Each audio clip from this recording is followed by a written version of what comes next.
ಆ ಋಷಿಶೃಂಗ ನೋಡ್ತಾನೆ, ಓ ಯಾವುದೋ ಆಶ್ರಮದಿಂದ ತುಂಬ ಋಷಿಮುನಿಗಳು ಬಂದಿದ್ದಾರೆ, ಅತಿಥಿಗಳು ಮನೆಗೆ ಬಂದಾಗ ಅವರಿಗೆ ಎಲ್ಲ ರೀತಿಯಾದಂತಹ ಆದರವನ್ನು ಆತಿಥ್ಯವನ್ನು ಸಲ್ಲಿಸಬೇಕು ಅಂತ, ಬನ್ನಿ ಕೂತ್ಕೊಳ್ಳಿ ಅಂತ ಅವರಿಗೆ ಅರ್ಘ್ಯವನ್ನು ಪಾದ್ಯವನ್ನು ಎಲ್ಲ ಕೊಡಲಿಕ್ಕೆ ಅಂತ ಹೋಗ್ತಾನಂತೆ, ಹಣ್ಣನ್ನೆಲ್ಲ ಕೊಡಲಿಕ್ಕೆ ಅಂತ.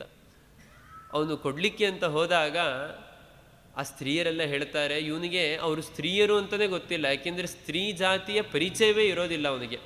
ಆ ರೀತಿಯಾಗಿ ತಂದೆ ಬೆಳೆಸಿರ್ತಾರೆ.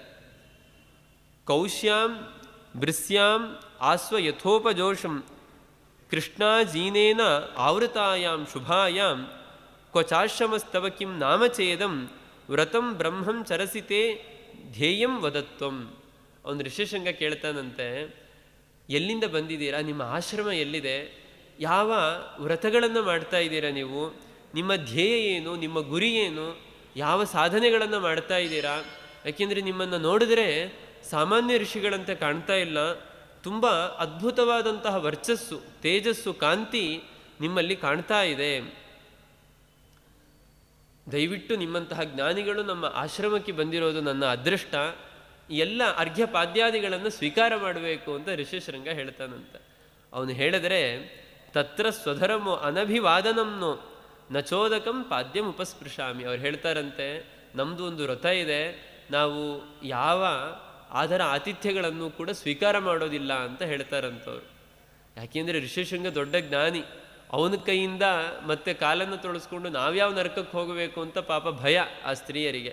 ಹಾಗಾಗಿ ನಮ್ಮದೊಂದು ವ್ರತ ಇದೆ, ಆಚರಣೆ ಇದೆ, ನಾವು ಅರ್ಘ್ಯ ಪಾದ್ಯ ಮುಂತಾದವುಗಳನ್ನು ಯಾವುದನ್ನೂ ಕೂಡ ಸ್ವೀಕಾರ ಮಾಡಲ್ಲ ಅಂತ ಹೇಳ್ತಾರೆ. ಸರಿ, ಹಣ್ಣನ್ನಾದರೂ ತಗೊಳ್ಳಿ ಅಂತ ಹೇಳ್ತಾನೆ ಋಷಿಶೃಂಗ.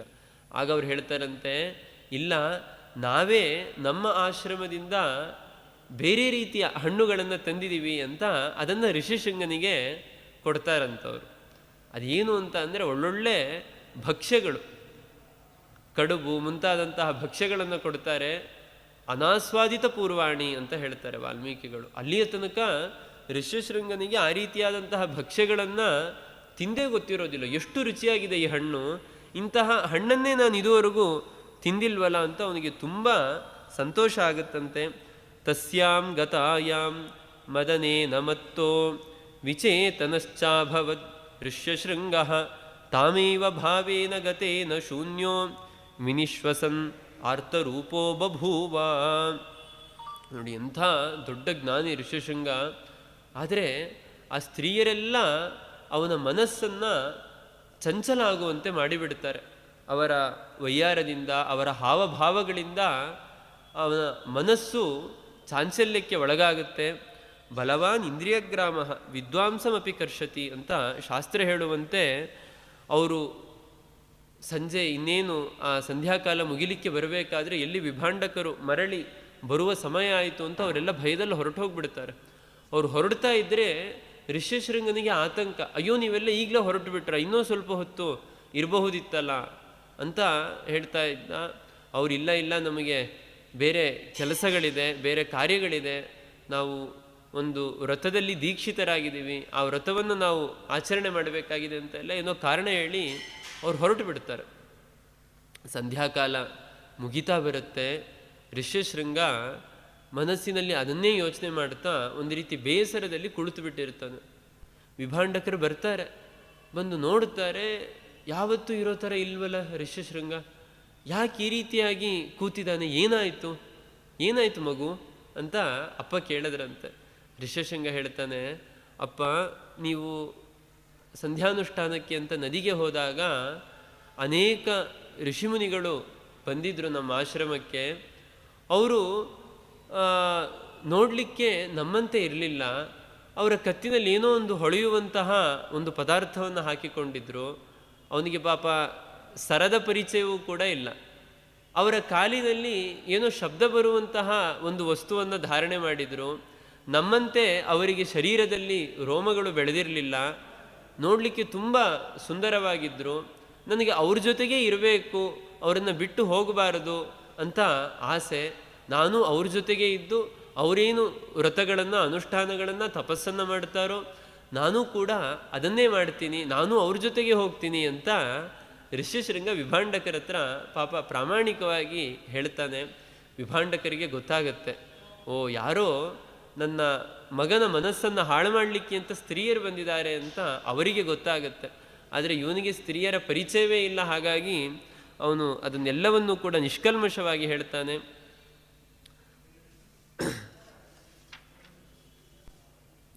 ಸುಸಂಯತ ಚಾಪಿ ಜಟಾ ವಿಭಕ್ತ ದ್ವೈಧೀಕೃತ ಭಾತಿ ಲಲಾಟದೇಶೆ ಕರ್ಣೌ ಚ ಚಿತ್ರೈರಿವ ಚಕ್ರವಾಕೈಃ ಸಮಾವೃತೌ ತಸ್ಯ ಸ್ವರೂಪವದ್ಭಿಃ.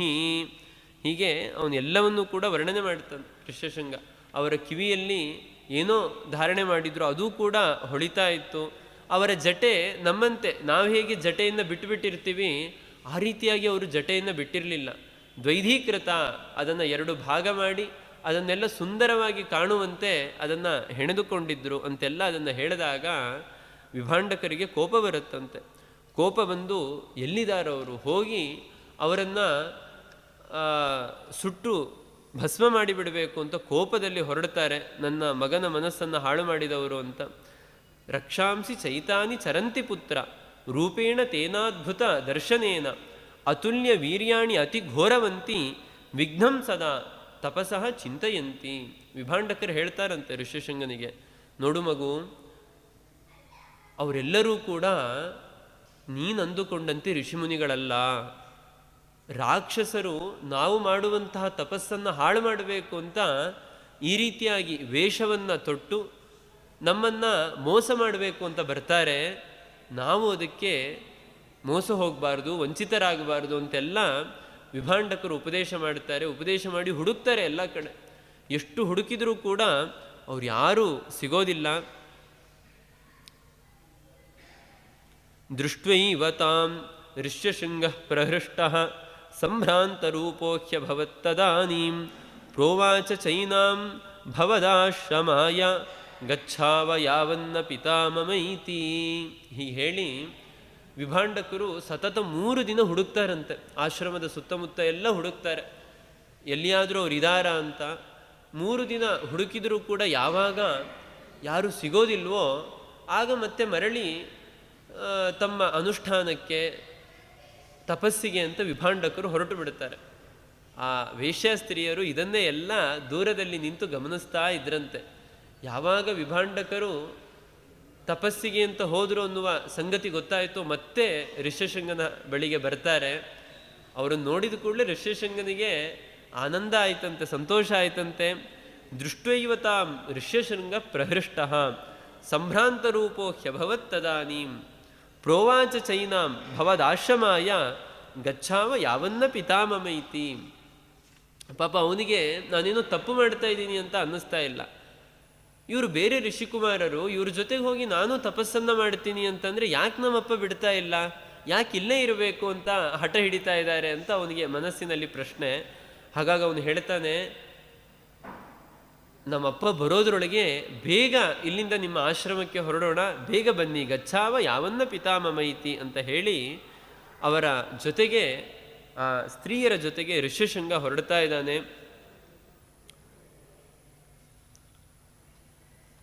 ಅಂತಃಪುರೇ ತಂತು ನಿವೇಶ್ಯ ರಾಜ ವಿಭಾಂಡಕಸ್ಯಾತ್ಮಜಮೇಕ ಪುತ್ರಂ ದದರ್ಶ ಮೇಘೈ ಸಹಸಾ ಪ್ರವೃಷ್ಟಂ ಆಪೂರ್ಯಮಾಣಂಚ ಜಗಜ್ಜಲೇನ. ಎಷ್ಟು ಅದ್ಭುತವಾಗಿ ಹೇಳ್ತಾರೆ ಅಂತಂದರೆ, ಯಾವಾಗ ಋಷ್ಯಶೃಂಗ ಅಂಗರಾಜ್ಯಕ್ಕೆ ಕಾಲಿಟ್ನೋ, ಅವನು ಕಾಲಿಡೋದೇ ತಡ, ಕೂಡಲೇ ಅಷ್ಟು ವರ್ಷ ಬರಗಾಲ ಇದ್ದದ್ದು ಇದ್ದಕ್ಕಿದ್ದಂತೆ ಮಳೆ ಬರಲಿಕ್ಕೆ ಆರಂಭ ಆಯ್ತಂತೆ. ಆಪೂರ್ಯಮಾಣಂಚ ಜಗಜ್ಜಲೇನ. ಎಂತಹ ಮಳೆ ಅಂತ ಅಂದರೆ ಇಡೀ ಊರು ಎಲ್ಲ ಸಮೃದ್ಧವಾಗಿ ಮಳೆ, ಎಲ್ಲ ಸಮೃದ್ಧಿ ಸಿಕ್ತು ಮಳೆಯಿಂದ. ತುಂಬ ಸಂತೋಷ ಆಗುತ್ತಂತೆ ಅವನಿಗೆ. ಸ ರೋಮಪಾದ ಪರಿಪೂರ್ಣ ಕಾಮ ಸುತಾಂ ದದೌ ಋಷ್ಯಶೃಂಗಾಯ ಶಾಂತಾಂ ಕ್ರೋಧ ಪ್ರತೀಕಾರ ಕರಂಚ ಚಕ್ರೆ ಗೋಭಿಶ್ಚ ಮಾರ್ಗೇಶು ಅಭಿಕರ್ಷಣಂಚ. ತುಂಬ ಸಂತೋಷ ಆಗುತ್ತೆ ಅವನಿಗೆ. ಋಷ್ಯಶೃಂಗರ ಒಂದು ಅನುಗ್ರಹಕ್ಕೆ ಪ್ರತಿಯಾಗಿ ತಾನು ಏನು ಕೊಡಬೇಕು ಅಂತ ಗೊತ್ತಾಗೋದಿಲ್ಲ. ಅವನ ಮಗಳು ಒಬ್ಬಳೇ ಒಬ್ಬಳು ಏನು ಶಾಂತ ಅನ್ನುವ ಒಳ್ಳೆಯ ಕನ್ಯೆ ಇದ್ಲು, ಅವಳನ್ನೇ ಸಂತೋಷದಿಂದ ಋಷ್ಯಶೃಂಗರಿಗೆ ಕೊಟ್ಟು ವಿವಾಹ ಮಾಡಿ ಕೊಟ್ಟನಂತೆ. ಈಚೆ ವಿಭಾಂಡಕರು ಹುಡುಕ್ತಾ ಇದ್ದಾರೆ, ಋಷ್ಯಶೃಂಗ ಕಾಣಿಸ್ತಾ ಇಲ್ಲ. ಕೊನೆಗೆ ಹೇಗೋ ಗೊತ್ತಾಯಿತು ಅವರಿಗೆ, ಆ ಅಂಗರಾಜ್ಯಕ್ಕೆ ಬಂದ್ರಂತೆ. ರಾಜನಿಗೆ ಶಾಪ ಕೊಟ್ಟು ಬಿಡೋಣ ಅಂತ. ರಾಜನಿಗೆ ಗೊತ್ತಿರುತ್ತೆ ವಿಭಾಂಡಕರಿಗೆ ತುಂಬ ಕೋಪ ಅಂತ. ಹಾಗಾಗಿ ಅವನು ಎಷ್ಟು ವ್ಯವಸ್ಥೆಗಳನ್ನು ಮಾಡಿದ್ದ ಅಂತ ಅಂದರೆ, ಆ ವಿಭಾಂಡಕರು ಬರುವ ದಾರಿಯಲ್ಲೆಲ್ಲ ಎಲ್ಲ ರೀತಿಯಾದಂತಹ ಒಂದು ವ್ಯವಸ್ಥೆಗಳನ್ನು ಮಾಡಿದ್ನಂತೆ. ಅವರಿಗೆ ಉಳ್ಕೊಳ್ಳಿಕ್ಕೆ, ಅವರಿಗೆ ತಪಸ್ಸಿಗೆ, ಪ್ರತಿಯೊಂದಕ್ಕೂ ಕೂಡ ಅವರ ಎಲ್ಲ ಉಪಚಾರಗಳಿಗೆ ಎಲ್ಲ ರೀತಿಯಾದ ವ್ಯವಸ್ಥೆಗಳನ್ನು ಮಾಡಿರ್ತಾನೆ. ಅದನ್ನೆಲ್ಲ ನೋಡಿ ಅವರ ಕೋಪ, ಆ ತೀವ್ರತೆ ಸ್ವಲ್ಪ ಕಡಿಮೆ ಆಗ್ತಾ ಆಗ್ತಾ ಬರುತ್ತೆ. ತನ್ನ ಸೈನಿಕರಿಗೆ, ತನ್ನ ಸೇವಕರಿಗೆಲ್ಲ ಹೇಳಿದ್ನಂತೆ ರಾಜ, ನೋಡಿ ವಿಭಾಂಡಕರು ಬರ್ತಾರೆ ಕೋಪ ಮಾಡಿಕೊಂಡು, ಅವರು ಕೋಪ ಮಾಡಿಕೊಂಡು ಬರಬೇಕಾದ್ರೆ ಇಲ್ಲಿ ಏನೇನು ಪದಾರ್ಥಗಳಿದೆ ಅದೆಲ್ಲವೂ ಕೂಡ ನಿಮ್ಮದೇ, ನಿಮಗೇ ಸೇರಿದ್ದು ಅಂತ ನೀವು ಹೇಳಬೇಕು. ಅವರ ಶಿಷ್ಯರಂತೆ ನೀವು ನಡೆದುಕೊಳ್ಬೇಕು ಅಂತ ಎಲ್ಲ ಹೇಳಿರ್ತಾನೆ ರಾಜ.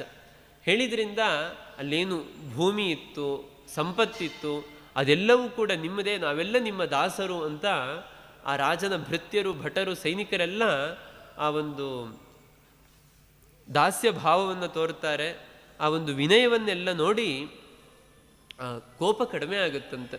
ಅವರ ಆದರ ಆತಿಥ್ಯಗಳನ್ನು, ಅವರಲ್ಲಿರುವ ಸದ್ಗುಣಗಳನ್ನೆಲ್ಲ ನೋಡಿ, ಇಲ್ಲ ಇವರೇನು ದುರುದ್ದೇಶದಿಂದ ನನ್ನ ಮಗನನ್ನು ಕರೆದುಕೊಂಡು ಬಂದಿಲ್ಲ, ಯಾವುದೋ ಒಂದು ಒಳ್ಳೆಯ ಸದುದ್ದೇಶಕ್ಕೋಸ್ಕರ ನನ್ನ ಮಗನನ್ನು ಕರೆದುಕೊಂಡು ಬಂದಿದ್ದಾನೆ ರಾಜ ಅಂತ ಗೊತ್ತಾಗತ್ತೆ. ಆ ಅರಮನೆಗೆ ಕಾಲಿಡ್ತಾ ಇದ್ದ ಹಾಗೆ ತನ್ನ ಮಗನಿಗೆ ಶಾಂತಾಳ ಜೊತೆಗೆ ವಿವಾಹ ಆಗಿದ್ದನ್ನು ನೋಡ್ತಾರೆ. ಆದರೆ ಇದೆಲ್ಲವೂ ಕೂಡ ಭಗವಂತನ ಸಂಕಲ್ಪ ಅಂತ ವಿಭಾಂಡಕರು ಅರ್ಥ ಮಾಡ್ಕೊಳ್ತಾರಂತೆ.